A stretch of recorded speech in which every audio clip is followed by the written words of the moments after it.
Hey everyone, welcome back to the Sussex Insights, the home of clarity, context and calm shade served with premium level accuracy. I'm Adriel, and today, you'd better buckle up, because Prince Harry has once again entered the chat and entered the courtroom like the final boss in a video game, who has absolutely no intention of losing. Harry isn't just walking into court.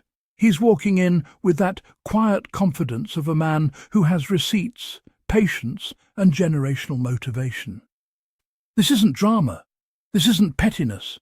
This is accountability knocking on the door of the British tabloid industry, and they are shaking like a washing machine with a brick inside. Let's get into it. At this point, Harry suing the press is becoming a national sporting event in the UK.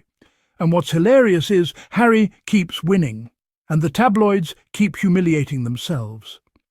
Today, Prince Harry is teaming up with none other than Sir Elton John, yes, the Elton John, the music legend who has the vocal range, the sequins, and apparently the legal stamina to stand up to the Daily Mail and its parent company, Associated Newspapers Limited. Let's be honest. Elton John singing "I'm Still Standing" has never felt more targeted at a specific demographic. Directed at the Daily Mail. He knows, Harry knows, we know.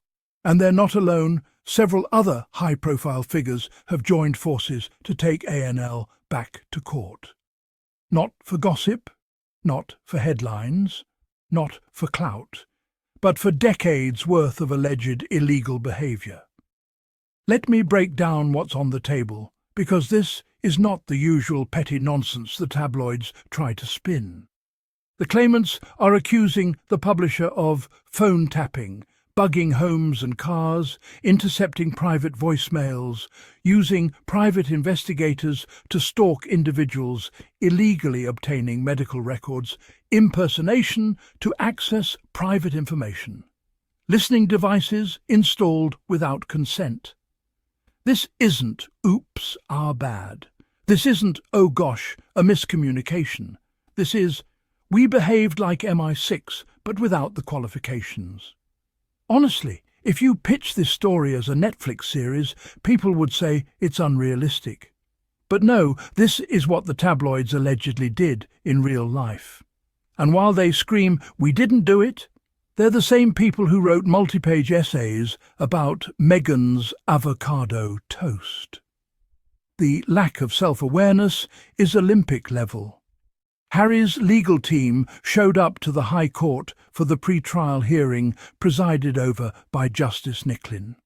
A man who, bless him, probably prays every night for patience, because dealing with the British tabloids requires the endurance of a marathon runner and the emotional detachment of a monk. The hearing started at 10 a.m. You know why that's symbolic? Because the Daily Mail's nonsense starts publishing at 6 a.m. sharp. You must get ahead of the mess before it becomes the national conversation. ANL denied everything, calling the claims lurid and preposterous. This is rich coming from a media outlet that once accused. Meghan's single banana of being political, claimed her holding her own stomach was attention-seeking, published an entire story about her closing her own car door, but now they want to be treated like saints. The moment Harry is seen entering a courtroom, the UK media machinery begins spinning like a cheap ceiling fan about to fall off. He's bitter. He's obsessed. He needs to move on. Move on from what exactly? Move on from his mother's privacy being destroyed, his wife being hunted like prey, his own voicemail being accessed illegally, his children being targeted before they could speak. Harry isn't obsessed. Harry is correct. Harry is doing what thousands of people wish they could do, hold the press accountable for its reckless cruelty. And that's why they hate him, because he's changing a system that relies on people staying silent. This case stretches back 3 decades. The Daily Mail has allegedly been collecting dirt longer than some British royals have been active in public service. And yet Harry is the problem? Please. Harry is the whistleblower they never anticipated, the disruptor they underestimated, the survivor they tried to silence. But you cannot silence a person who has found purpose. Here's the funniest thing about these court cases. Every time Harry pushes forward, the tabloids panic, like they just remembered they forgot to delete incriminating files. Editors are running around yelling, "Who told him? How did he find this out? Where are the files? I thought you deleted the emails." It's giving sitcom energy. It's giving The Office meets CSI London. It's giving, we are so guilty, but let's deny anyway. What I deeply admire, and what the press pretends not to understand, is that Harry is not driven by rage. He's driven by clarity, by justice, by responsibility, by protecting the vulnerable, by honouring his mother's memory. Harry wants a world where privacy is respected, where families are safe, where journalists report facts, not fantasies, where institutions don't get away with abusing power. And that is why this trial is not just about Harry. It's about everyone who has been harmed by the British press and never had the money, the lawyers, or the public platform to fight back. Harry is doing what the monarchy refused to do. Stand up to the press. Not negotiate, not bow, not compromise. Stand up. Meanwhile, Meghan is probably drinking tea, gardening, working on projects, raising her kids in peace, ignoring nonsense.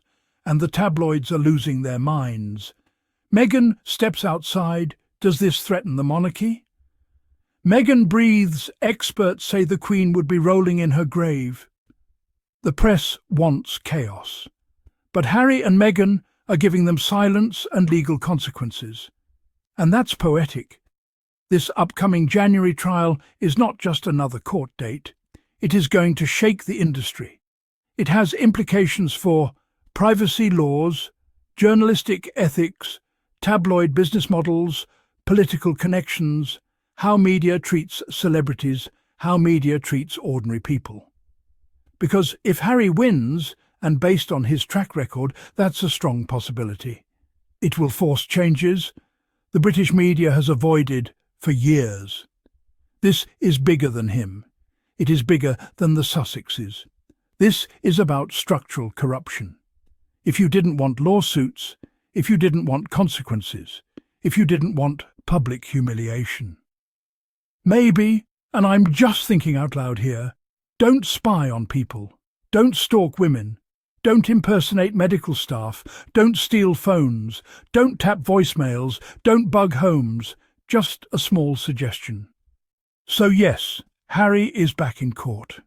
And he's not there for attention, he's not there for revenge, he is there for justice. For his mother, for his wife, for his children, for himself, for every voice that was ignored, for every life invaded, for every story stolen. And, as always, I'll be covering every update right here on the Sussex Insights. If you enjoyed today's deep dive and want to keep supporting this channel, make sure you subscribe, hit that like button drop. A super thanks if you'd like to support the work. I'm Adriel, and I'll see you in the next one.